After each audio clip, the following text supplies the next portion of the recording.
द्रौपदी चीरहरण। कृष्ण ने द्रौपदी के पुकारने का इंतजार क्यों किया? महाभारत में धृतक्रीड़ा के समय युधिष्ठिर ने द्रौपदी को दांव पर लगा दिया और दुर्योधन की ओर से मामा शकुनी ने द्रौपदी को जीत लिया। उस समय दुशासन द्रौपदी को बालों से पकड़कर घसीटते हुए सभा में ले आया।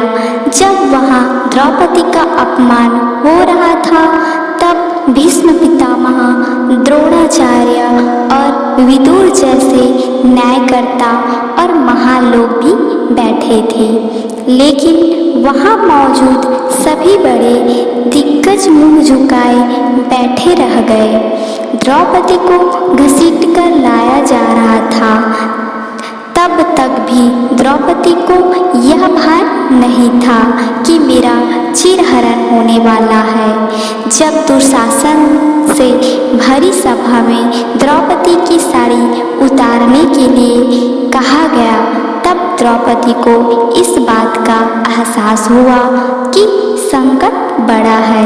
उस वक्त उसने अपने सबसे प्रिय सखा भगवान श्री कृष्ण का नाम पुकारा। हरि हरि अभयम कृष्णा अभयम। उद्धव गीता या भागवत में श्री कृष्ण के सखा उद्धव उनसे इस संबंध में कई सवाल करते हैं। आओ जानते हैं श्री कृष्ण उद्धव संवाद को। उद्धव कहते हैं, हे कृष्ण, आप पांडवों के आत्मीय प्रिय मित्र थे। आजाद बांधव के रूप में उन्होंने सदा आप पर पूरा भरोसा किया। कृष्ण, आप महान ज्ञानी हैं। आप भूत, वर्तमान व भविष्य के ज्ञाता है, किंतु आपने सच्चे मित्र की जो परिभाषा दी है, क्या आपको नहीं लगता कि आपने उस परिभाषा के अनुसार कार्य नहीं किया? आपने धर्मराज युधिष्ठिर को जुआ खेलने से रोका क्यों नहीं? चलो ठीक है कि आपने उन्हें नहीं रोका, लेकिन आपने भाग्य को भी धर्मराज के पक्ष में भी नहीं मोड़ा। आप चाहते तो युधिष्ठिर जीत सकते थे। आप कम से कम उन्हें धन, राज्य और यहाँ तक कि खुद को हारने के बाद तो रोक सकते थे। उसके बाद जब उन्होंने अपने भाइयों को दांव पर लगाना शुरू किया तब तो आप सभा कक्ष में पहुंच सकते थे। आपने वह भी नहीं किया। उसके बाद जब दुर्योधन ने पांडवों को सदैव अच्छी किस्मत वाला बताते हुए द्रौपदी को दांव पर लगाने को प्रेरित किया और जीतने पर हारा हुआ सब कुछ वापस कर देने का लालच दिया, कम से कम तब तो आप हस्तक्षेप कर ही सकते थे। अपनी दिव्य शक्ति के द्वारा आप फंसे धर्मराज के अनुकूल कर सकते थे। इसके स्थान पर आपने तब हस्तक्षेप किया जब द्रौपदी लगभग अपना सिर खोल ही रही थी। तब आपने उसे वस्त्र देकर द्रौपदी के सिर को बचाने का दावा किया, लेकिन आप यह दावा भी कैसे कर सकते हैं? उसे एक आदमी घसीटकर सभा में लाता है और इतने सारे लोगों के सामने निर्वस्त्र करने के लिए छोड़ देता है।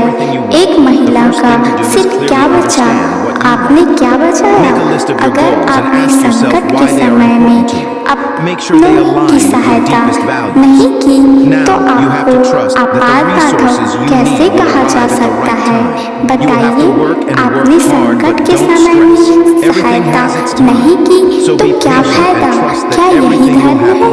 इन प्रश्नों को पूछते पूछते उद्धव का गला रुक गया और उनकी आंखों में से आंसू बहने लगे। भगवान श्री कृष्ण मुस्कुराते हुए बोले, प्रिय उद्धव, यह सृष्टि का नियम है कि विवेकवान ही जीतता है।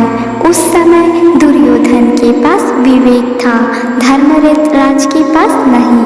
यही कारण रहा कि धर्मराज पराजित हुए। उद्धव को हैरान परेशान के बोले, दुर्योधन के पास जुआ खेलने के लिए पैसा और धन तो बहुत था, लेकिन उसे पासों का खेल खेलना नहीं आता था। इसलिए उसने अपने मामा शकुनी को द्रुत क्रीड़ा के लिए उपयोग किया। यही विवेक है। धर्मराज भी इसी प्रकार सोच सकते थे और अपने चचेरे भाई से पेशकश कर सकते थे कि उनकी तरफ से मैं खेलूंगा। जरा विचार करो कि अगर शकुनी और मैं खेलते तो कौन जीतता? पासे के अंक उसके अनुसार आते या मेरे अनुसार? चलो इस बात को जाने दो। उन्होंने मुझे खेल में शामिल नहीं किया। इस बात के लिए उन्हें क्षमा किया जा सकता है, लेकिन उन्होंने विवेक शून्यता से एक और बड़ी गलती की, और वह यह कि उन्होंने मुझसे प्रार्थना की कि मैं तब तक सभा कक्ष में ना जाऊं जब तक कि मुझे बुलाया ना जाए, क्योंकि वे अपने दुर्भाग्य से खेल मुझसे छुपाकर खेलना चाहते थे। वे नहीं चाहते थे मुझे मालूम पड़े कि वे जुआ खेल रहे हैं। इस प्रकार उन्होंने मुझे अपनी प्रार्थना से बांध दिया। मुझे सभा कक्ष में आने की अनुमति नहीं थी। इसके बाद भी मैं कक्ष के बाहर इंतजार कर रहा था कि कब कोई मुझे बुलाता है। भीम, अर्जुन, नकुल और सहदेव सब मुझे भूल गए। बस अपने भाग्य और दुर्योधन को कोसते रहे। अपने भाई के आदेश पर जब दुशासन द्रौपदी को बाल पकड़कर घसीटता हुआ सभा कक्ष में लाया, द्रौपदी अपने सामर्थ्य के अनुसार जूझती रही, तब भी उसने मुझे नहीं पुकारा। उसकी बुद्धि तब जागृत हुई जब दुशासन ने उसे निर्वस्त्र करना प्रारंभ किया। जब उसने स्वयं पर निर्भरता छोड़कर हरि हरि अभयम कृष्ण अभयम की गुहार लगाई, तब मुझे उसके सिर की रक्षा का अवसर मिला। जैसे ही मुझे पुकारा गया, मैं अविलंब पहुंच गया। अब इस स्थिति में मेरी गलती बताओ। उद्धव बोले, कान्हा, आपका स्पष्टीकरण प्रभावशाली अवश्य है, किंतु मुझे पूर्ण संतुष्टि नहीं हुई। क्या मैं एक और प्रश्न पूछ सकता हूँ? कृष्ण की अनुमति से उद्धव ने पूछा। इसका अर्थ यह हुआ कि आप तभी जाओगे? अब आपको बुलाया जाएगा? क्या संकट से घिरे अपने भक्त की मदद करने आप स्वतः नहीं आओगे? श्री कृष्ण जी मुस्कुराए। उद्धव, इस सृष्टि में हर एक का जीवन उसके स्वयं के कर्मफल के आधार पर संचालित होता है। न तो मैं इसे चलाता हूँ और न ही इसमें कोई हस्तक्षेप करता हूँ। मैं केवल एक साक्षी हूँ। मैं सदैव तुम्हारे नजदीक रहकर जो हो रहा है उसे देखता हूँ। यही ईश्वर का धर्म है। आह्लादना देते हुए उद्धव ने पूछा, वाह वाह, बहुत अच्छा कृष्ण। तो इसका अर्थ यह हुआ कि आप हमारे समीप खड़े रहकर हमारे सभी दुष्कर्मों का निरीक्षण करते रहेंगे।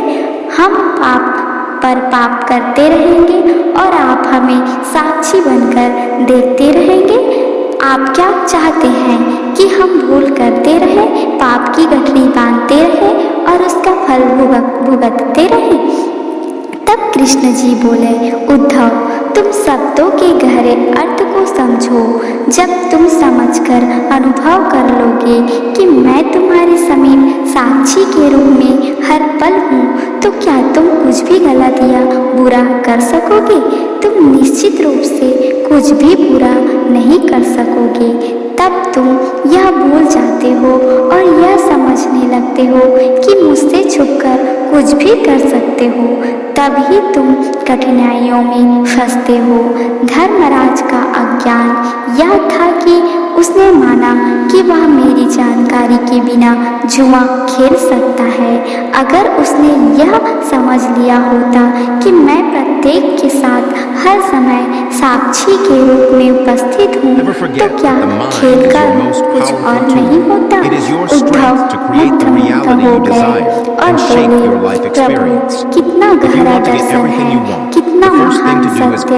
प्रार्थना और पूजा पाठ से ईश्वर को अपनी मदद के लिए बुलाना तो महज हमारी तर्कभावना है, किंतु जैसे ही हम यह विश्वास करना शुरू करते हैं कि ईश्वर के बिना पत्ता भी नहीं हिलता, तब हमें साक्षी के रूप में उनकी उपस्थिति महसूस होने लगती है।